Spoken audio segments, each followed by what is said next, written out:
The sacred and confidential process of choosing the new pope will start tomorrow with 115 cardinals. Francis appears to have embraced an unidentified person who has the power to change the course of the Catholic Church's history. His strong relationship with Cardinal Luis Tagle has frequently generated curiosity and occasionally conflict. I extend a warm welcome to the Cathedral Basilica, the city of Manila, and our nation, of the Sanctified Conception. And now, at last, the Pope has decided to reveal Cardinal Luis Tagle. What is the reason for Pope Francis' decision to reveal this now? What impact will this have on the Church's influence globally? Come along as we examine in detail how Pope Francis came clean about Cardinal Luis Tagle. Cardinal Luis Tagle and Pope Francis's relationship. Pope Francis and Cardinal Luis Tagle have a complex relationship based on mutual affection, shared ideals, and a commitment to charting a new path for the Catholic Church. The Pope and Cardinal Tagle have similar ideals. He is straightforward, friendly, and extremely perceptive of the needs of others. Francis has had a vision for the Church for the poor since the start of his pontificate, and Tagle's actions in Manila prior to his appointment as a cardinal, where he was able to influence the common people and embody the message he wished to spread. The Pope, who was greatly influenced by Tagle, is adamant that clergymen have power beyond just giving inspirational speeches. Their friendship is based on a shared vision for the potential creation of a church that will endure hardship. When Tagle was appointed prefect of the Congregation for the Evangelization of Peoples in 2019, the two characters' collaboration reached a new level. Cardinal Luis Antonio Tagle has been named by Francis as the new leader of the Congregation for the Evangelization of Peoples. Known as the Red Pope, this role has a great deal of responsibility, including control over missionary work on other continents. Pope Francis alluded to giving Tagle this significant role and tasked him with advancing Catholic evangelization, particularly in Asia, Africa, and Latin America, as these regions will shape the Catholic Church's future. Furthermore, their relationship extends beyond their professional lives. There is undoubtedly a component of what Tagle values that Francis has supported. Both leaders have cited the virtues of acting rather than talking, dialogue rather than polarization, and compassion rather than orthodoxy. Both of them are steadfast in their belief in a church of love because of their shared experience navigating negative responses from traditionalist groups. Therefore, Pope Francis' beliefs and Tagle's leadership style are similar in their humility and humanism. For instance, Tagle appeared to be a leader of the Church of Mercy, as Francis had advised, during Typhoon Haiyan in 2013 because of his prompt action and his compassion in times of disaster. In addition to his charitable endeavors, Tagle is a global role model for liberal Catholics due to his theological proficiency, particularly in the area of inclusive evangelism. Pope Francis has repeatedly stated that the Church's leadership cannot continue to be clericalized. Rather, it must be an indication of outreach to the world's forgotten and abandoned. Recently, Pope Francis made certain remarks that have sparked further debate about Tagle's place within the Vatican hierarchy. The work that the Cardinal and the Pope are conducting appears to have been prearranged, even though the Pope has not explicitly expressed his long-term goals. Is Tagle's journey within the Church a sign of a possible transition from Manila to the global arena? An inspirational figure who must live with purpose is Cardinal Luis Tagle, who rose from the streets of Manila to the Vatican's corridors. Tagle was born in the Philippines in 1957, and his life history demonstrates that he was deeply rooted in his community and committed to helping the underprivileged. Endowed with a remarkable mind and spirit, he chose to pursue theology from an early age and rose to prominence within the Catholic Church.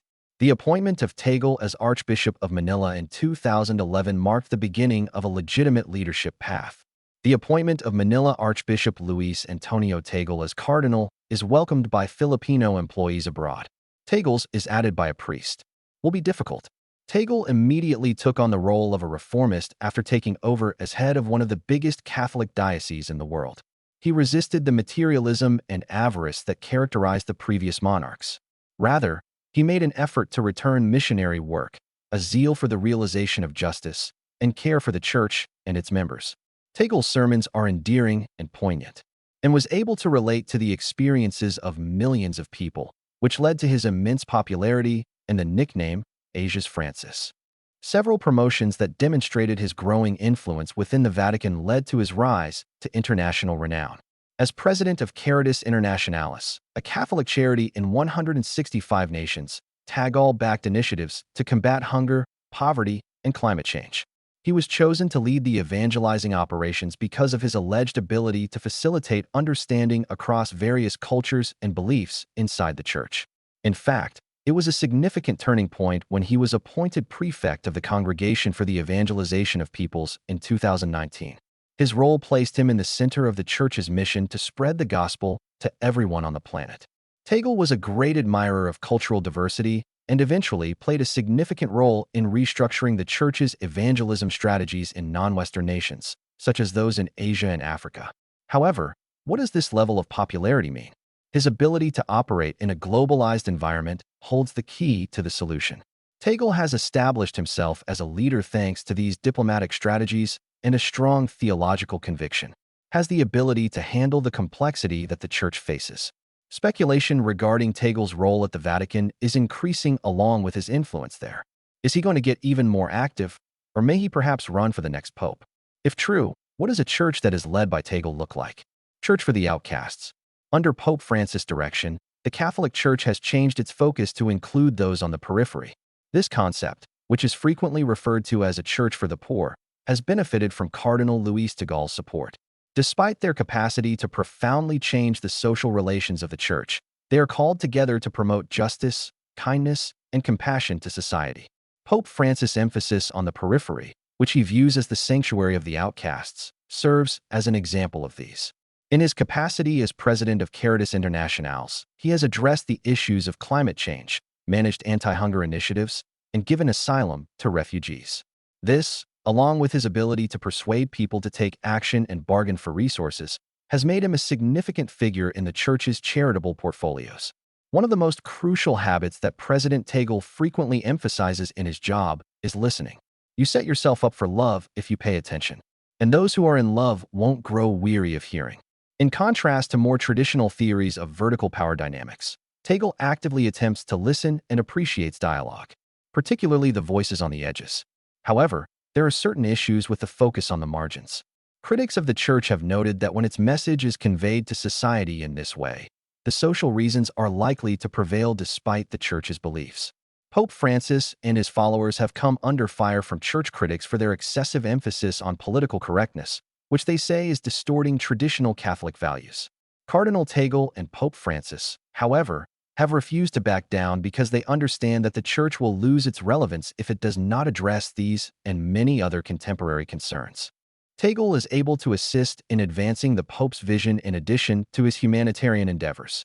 His initiatives to promote interfaith harmony demonstrate the church's commitment to promoting goodwill in a world that is becoming more and more divided. For this reason, Tagle embodies Pope Francis' central point, which is that talking about religious issues with people of other faiths may foster tolerance and unity. In a sense, modern Catholicism is being constructed right in front of our eyes as efforts are made to establish a closer relationship between the Church and the public through the views of Pope Francis and Cardinal Tagle. Could a fresh perspective on the Church's mission in the face of swift change be provided by this emphasis on the margins? A tug-of-war without sound. The Roman Catholic Church's authority has always been nourished by a power struggle behind the devout faces and the seeming unity. Such conflicts are articulated in terms of ideologies in the setting of the Vatican, a location situated at the nexus of tradition and postmodern culture. The daily conflicts between conservatives and reformists like Cardinal Tagle and Pope Francis offer an intriguing drama of unsaid conflicts. By criticizing clericalism, advocating for a more decentralized church, and speaking out on delicate issues like migration, Pope Francis has further transformed his pontificate. Economic transparency and climate change. Going forward, the head of the Catholic Church and ruler of Vatican City has issued a dire warning, stating that if significant action is not made to combat climate change, the planet will become uninhabitable. However, these endeavors have encountered significant obstacles. Some of the Church of Rome's ultra-conservative parties and organizations have been vocally protesting this change, while others see it as a drastic break from the Bible, which is God's word. This specific facet of the power struggle is symbolized by Cardinal Tagle's aggressive involvement in the Vatican. Not everyone has approved of Tagle's ascent, even if he aligns with Pope Francis' view of the Church as compassionate and outward-looking. Regretfully, his sane management approach and focus on communication and involvement run counter to more traditional perspectives on Catholic theology. As a result, There are now higher expectations and concerns about potential obstacles the church leader may face. Of all the domains engaged in this power battle, financial monitoring has been one of the most important. Pope Francis has started the controversial process of cleaning up the Vatican's financial organizations. Since Tagle has been advocating for greater and better disclosure, he will support the reform initiatives as a member of the management team that oversees philanthropic operations. But this has also made him hostile to those who have interests to defend, namely the established power structures. These dynamics are further complicated by succession. Even though Pope Francis hasn't made any references to his successor, Tagle's rise in prominence among other people raises questions about the direction the church will be taking. Conservatives may wish to hold onto or support candidates who, in their opinion, would not continue the reform of the framework in the same way that Pope Francis did. The struggle for control behind the scenes encapsulates the conflict that determines who will be in charge of the church's future. The Vatican is not the only organization involved in these power battles. They affect how diocese leaders respond to global issues and are present in dioceses across the globe. The reform that demonstrated the growing gap between unity and traditional Catholicism became the defining feature of this era in the Catholic Church, even though many traditionalist elements were still in place. What effects might these dynamics have on the Church's efforts to meet the challenges of the 21st century? Furthermore, what role do leaders like Cardinal Tagle have in these changes? A visionary in the midst of chaos. There is still more to Cardinal Luis Tagle's journey in the Catholic Church. However, this young cardinal has left a distinctive mark. Catholicism respects immigrants, stands up for human rights, and supports the underprivileged and disenfranchised, and an advocate for his nation's downtrodden citizens. For progressive Catholics around the world, Tagle represents a glimmer of hope. But he is using this authority while overburdening the organization with long-standing internal and external conflicts. Whether delivering a sermon to a crowd of devotees in Manila or serving as a papal envoy, Tagle's ability to interact with people makes him amiable with people from all walks of life. Tagle was modest and had no trouble relating to his supporters. Instead of the strict institutionalist method that rules the church, the majority of people have been missing the shepherd's leadership style, which Jesus frequently advocated.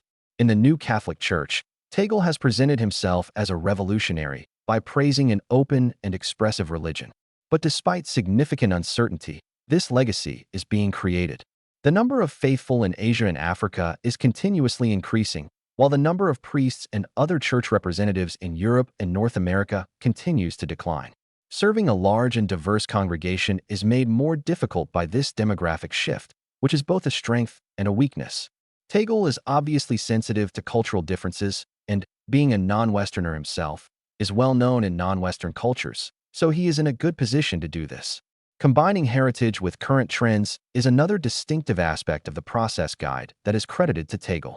He has taken on roles related to climate change and interfaith discussion. It is wonderful that the concepts of justice and fairness would come out and play a significant part in the climate change summit in Paris.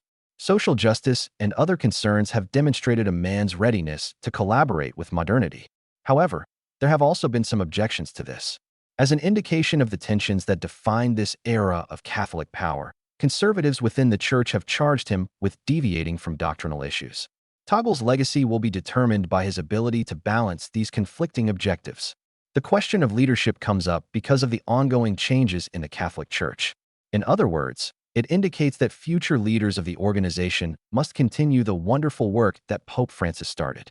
Tagle may be the one to shape the future of the Catholic Church because of his clout in the Vatican and devotion to Francis' image.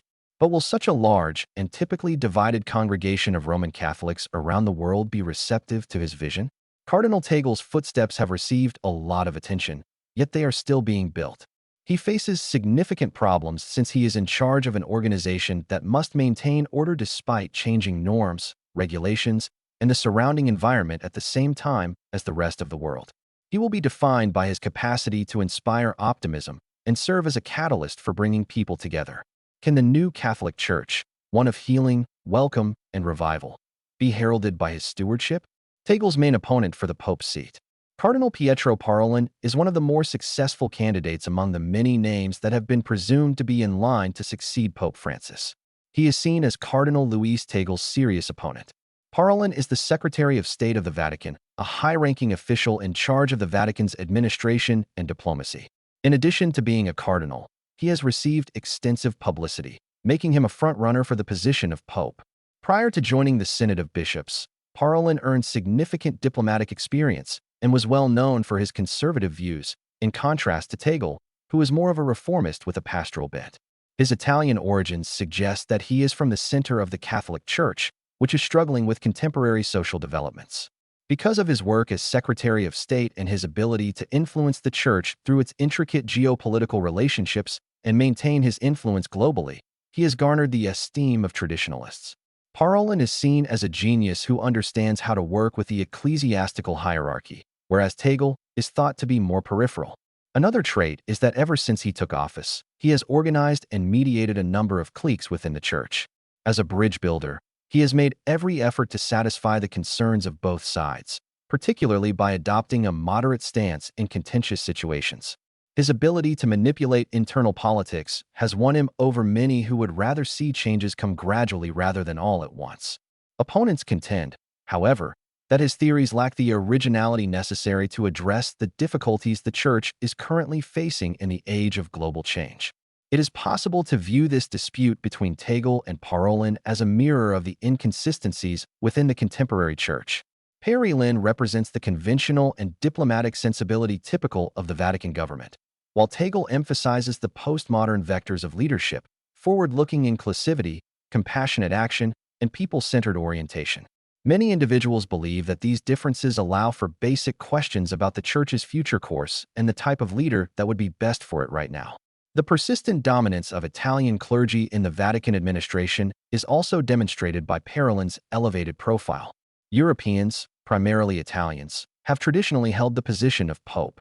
For ages, this has been the case. This is demonstrated by the fact that, despite Pope Francis' election defying convention, Parolin's candidacy appears to indicate that this trend is reversing. This circumstance adds a fresh dimension to the succession debate, highlighting the Church's adherence to tradition while still embracing modernity. Despite coming from separate organizations, Tagle and Parolin share a strong interest in the work of the Church. However, research has shown how their disparate approaches represent the likelihood of choosing the next pope. In which direction will the Church decide? A continuation of the current clerical hierarchy or greater interaction with the general public and their initiatives? The Catholic Church's future over the ensuing decades will depend on how this question is answered. Given the rumors circulating in the media regarding Pope Francis' successor, the rivalry between Tagle and Parolin provides a window into the challenges facing the churches. The outcome of this struggle will determine the Church's leadership, which will also determine its ability to navigate a world that is becoming increasingly complex and divided. How do you feel about Cardinal Tagle taking over as Pope? In addition, who do you believe has the best chance of becoming Pope? Let us know what you think by leaving a comment. For more, don't forget to subscribe, like, and share. Click the following video that appears on your screen as well. You'll like it.